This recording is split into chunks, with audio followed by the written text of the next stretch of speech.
now a nominee of the United National Party for the Colombo district for the forthcoming parliamentary elections on the 5th of next month. Now, here we go.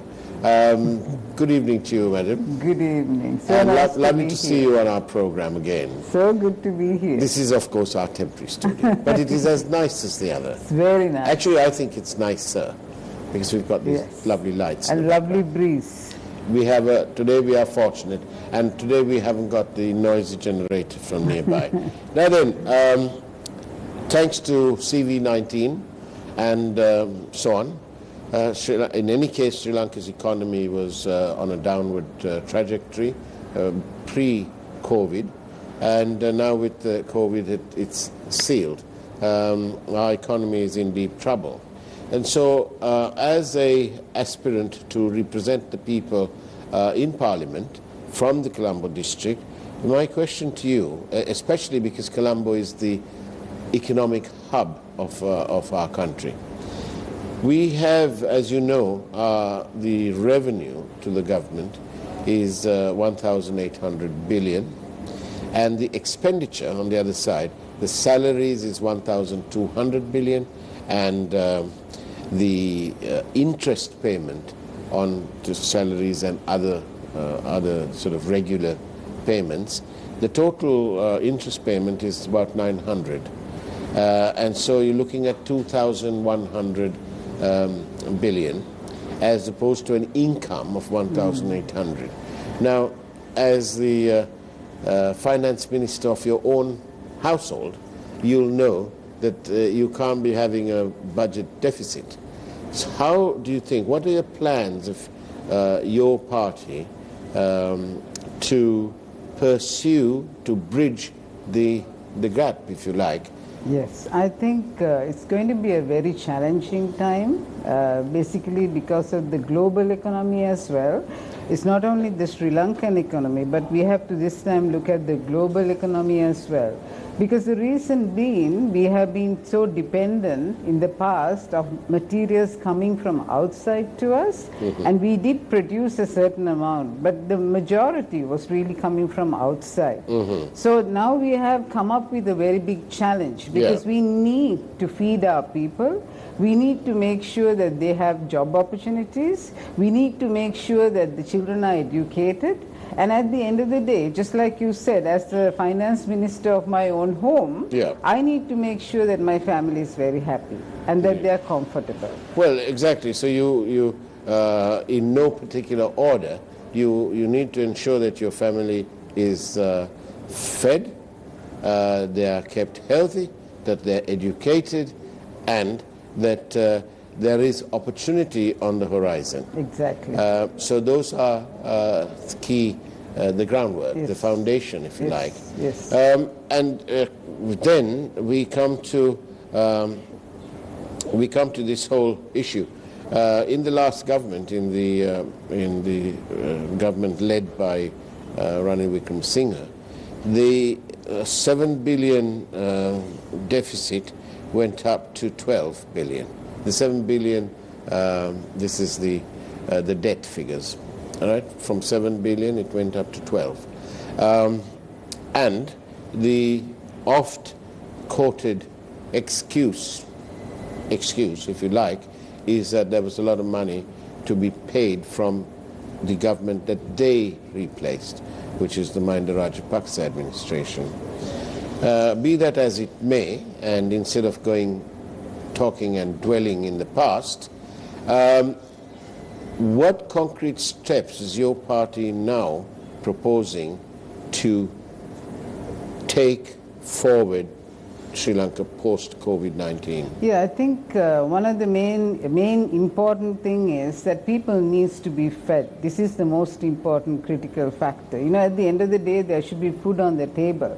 So one of the most important thing as a party also, and it's a party that was grounded on agriculture, we need to look at agriculture in a very different way. The agriculture policy has to be in such a manner that we can become self-sufficient in Sri Lanka as well. Now, if you look at in the past, even during the pandemic, one of the things that we realized was that there was plenty of harvest was around. Yeah. There was no reason to panic because there was enough fruits, there was enough vegetables.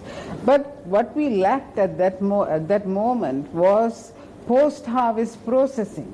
No one really thought about it.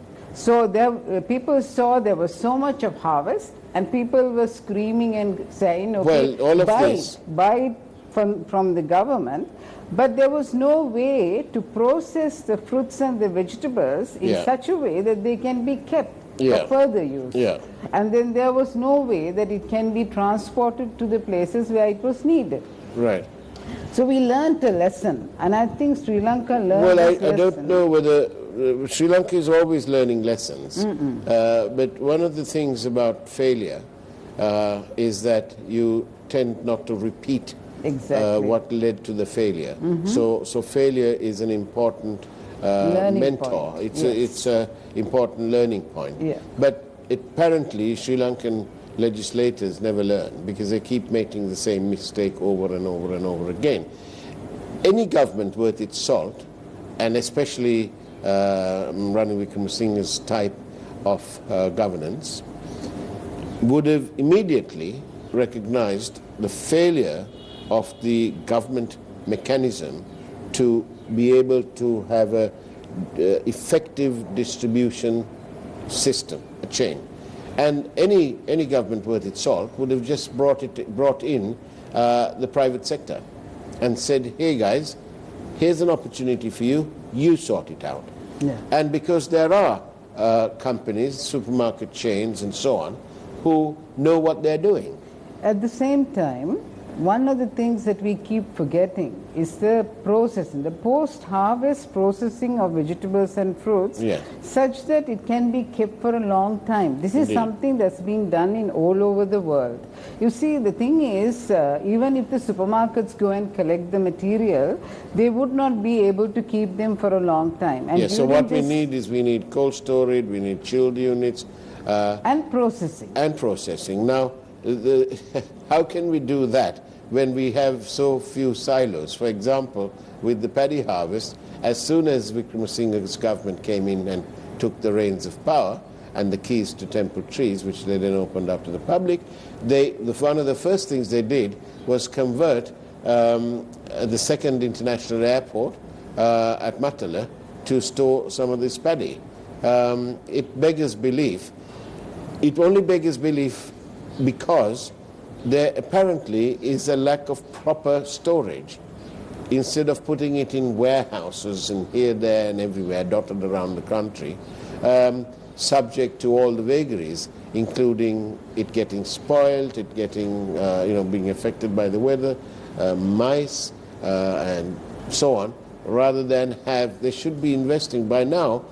Sri Lanka is it's rice and curry, isn't it? It's rice and curry. So the paddy ought to have been stored in proper silos. Well, the thing is, you see, this is where I believe the technology. I am a firm believer on technology because it's easy to do agriculture. It is easy to do farming. But you see, what matters is the harvest needs to be process. And when I say that, I don't mean just a simple storage mechanism itself.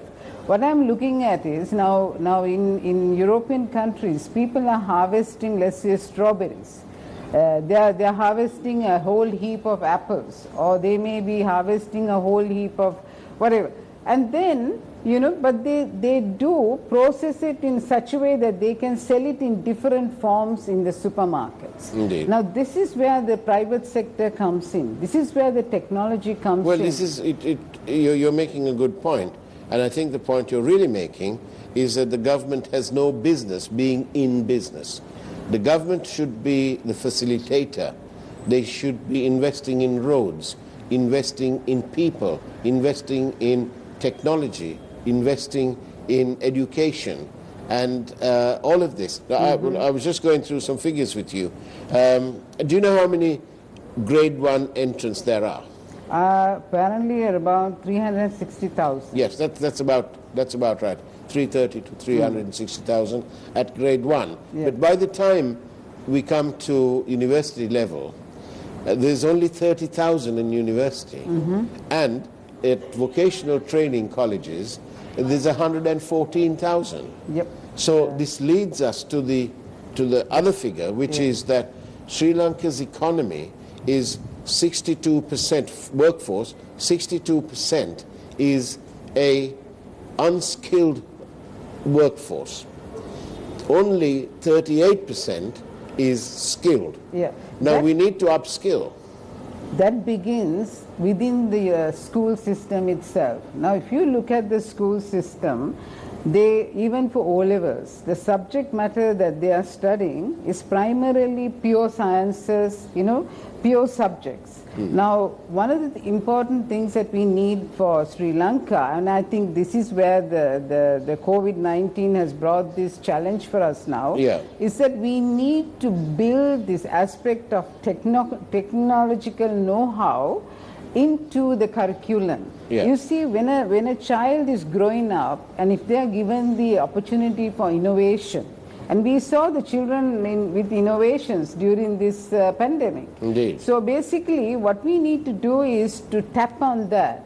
And if we can ensure that at the school level, that they are given this vast opportunity of innovation, then by the time they do their O-level, they have that knowledge already. So they don't need to go for A-level. They can easily go into vocational training. They don't need to be there to do their vocational training has got 114,000 spots. Yeah, and it can be more, because I believe... When we are talking about it, deficit in the income of the country, 300 billion.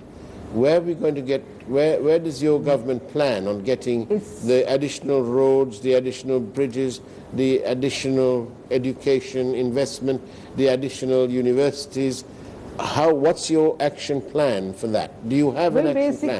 Basically, it's understanding what we require right now for the country is, like I said, we need to make sure that the people have exactly what they require. We need to become self-sufficient, and in becoming self-sufficient, one of the most important things that we need to is our workforce. The whole workforce of Sri Lanka needs to be technologically minded. We need to think differently now. We need to understand we are not going to be getting things from abroad all the time. We need to develop things here. We need to ensure that even at the school level, at the college level, at the university level, that we give the children a different style of teaching. They need to have hands-on. I love what I hear you say, but whilst you were saying that, my mind went to Mr. Wickramasinghe's education minister, Akila Viraj Karivasam, who decided to give tabs to school children. That's a wonderful thing. I wish they did. They should have given it. It would have been good, excepting that it was old hat, and it wouldn't have served the purpose, and the cost was enormous. No, look, during this particular period, now during this crisis that we had, the children were stuck at home. And if every child had a tab, and if Wi-Fi was given free, they would have had access to their teachers and the students. That was an ill thought out plan. Because, why? Because he couldn't deliver. He didn't deliver. Well, the thing is, people were criticizing. This is what I mean. People were criticizing too much. Where criticism is due, we need to criticize. There's no point us utilizing the airtime to whitewash people. No, right? I'm not whitewashing. No, so what I'm saying is this free Wi-Fi was a blessed joke.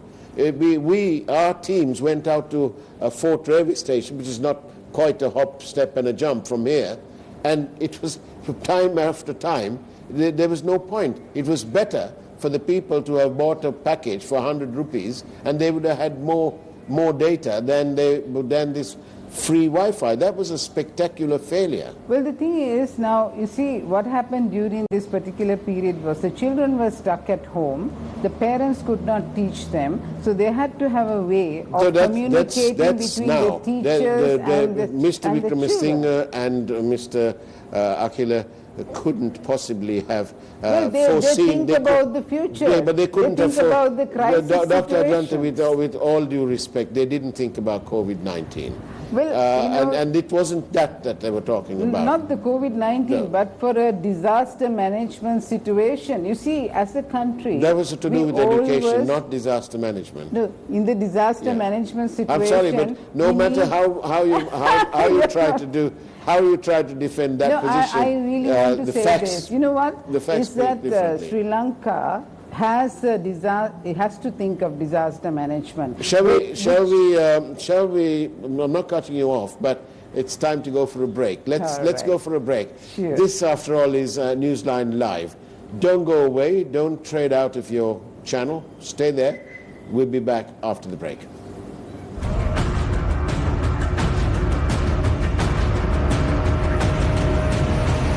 Newsfirst, Newsline with Faraz, Shauketaly.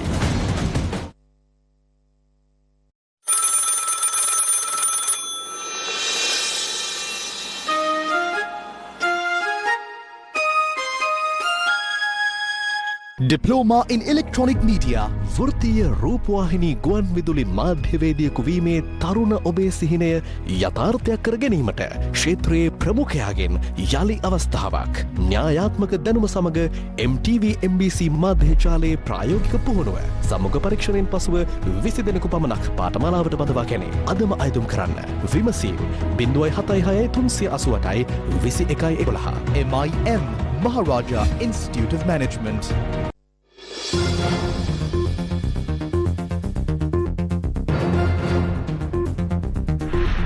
Sunil Jayawardena, an activist who demanded loan concessions, murdered at a financial institution. Secretary of Defence speaks about protests. ජනාධිපතිතුමා බලයට පත් වුණාට පස්සේ එක water Canon එකක් open up කළා නැහැ. එක බැටන් ප්‍රහාරයක් එල්ල කළා නැහැ කිසිම උද්ඝෝෂණකරුවෙකුට. එක ටියර් ගෑස් කැනිස්ටර් එකක් පාවිච්චි කළා නැහැ කිසිම උද්ඝෝෂණකරුවෙකුට. The American who entered the country after refusing to undergo a PCR test was not a diplomat but a military officer. A revelation from Minister Vimal Veeravansa. DIG Varuna Jayasundara assumes duties as the commandant of the Special Task Force.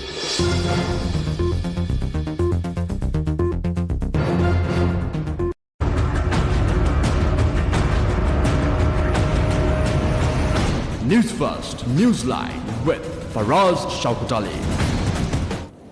And welcome back to Newsline Live. We're in conversation with Dr. Ajanta Pereira, who's of course a UMP candidate for the Colombo district and was also a presidential candidate. Doctor, I'm going to read out a message that I've just got during the break. As a viewer, the respect we had for Dr. Ajanta during the presidential elections will be completely lost if she tries to praise the General Secretary of her party. Well, you see, the thing is, what I see about the previous education minister, Mr. Akila Viraj Karivasam, who was the Minister for Education, you see, one of the things that he was trying to do was to ensure that the children has the ability to go online and study. You see, this is a new technique for the children. Now today, the children are really doing it very well. And I think even in the future, now even when everything is fine, I firmly believe that there should be days when the children can be at home and their teachers can be online and have discussions with them. Because this will also minimize this unnecessary transport issues that we face in this country. So even if we can work online, even with work, you know, for adults, that would be an excellent thing. Another viewer is asking you, what's your take on education? Well, the education has to change drastically in Sri Lanka. With what we are going to face in the future right now, with the economic growth that we need to have and the self-sufficiency factor that we need to have, we cannot go back to the old books anymore. We need to change it in such a way it has to become very practical. How are we going to increase the 30,000 university slots that we have? Sorry, 30,000? Right now there's only 30,000 university Yes. slots. So obviously the number of universities need to increase. Who's the going to private pay for sector that? should come in and Okay. assist in it. And I do believe that the private sector should assist in such a way that it becomes a practical university. No longer where they go and sit and listen to lectures only. But it should be like an industry. On, hands-on studies. Because even in Fiji Islands, where I was working as a professor, we have 1 year for the students to work in the industry. Right. Every subject, whether it's environmental science or biology or whatever it may be. Okay. So this is the kind of university we need to build, where the children have hands-on work. Yeah. So they develop their confidence in innovation, and they can contribute to the development of the country. This is a fantastic And what thing. is your party's view on attracting FDI? Clearly the last time they couldn't do much, but Well, this time? they have always been very keen on foreign investments, as long as they are investments which are for the people, and as long as those are investments where people know exactly And what's as long as happening. they're not There should be investments, transparency. indeed, Sorry? as long as they're not investments like the Volkswagen plant. Well, as long as, you know, the important thing is, I think in Sri Lanka, which government it may be, what has happened in the past is that people in the area where the development comes in has always been in the dark.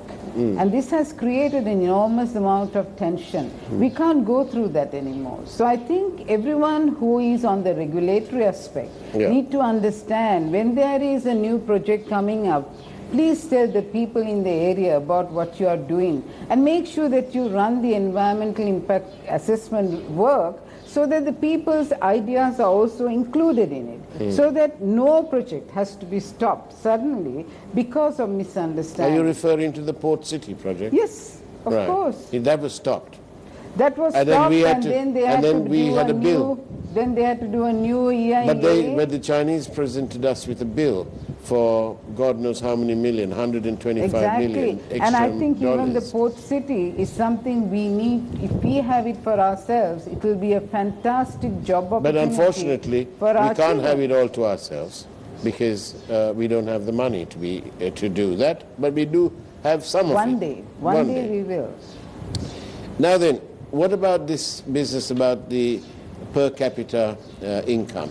Our GDP per capita is around $4,000 now.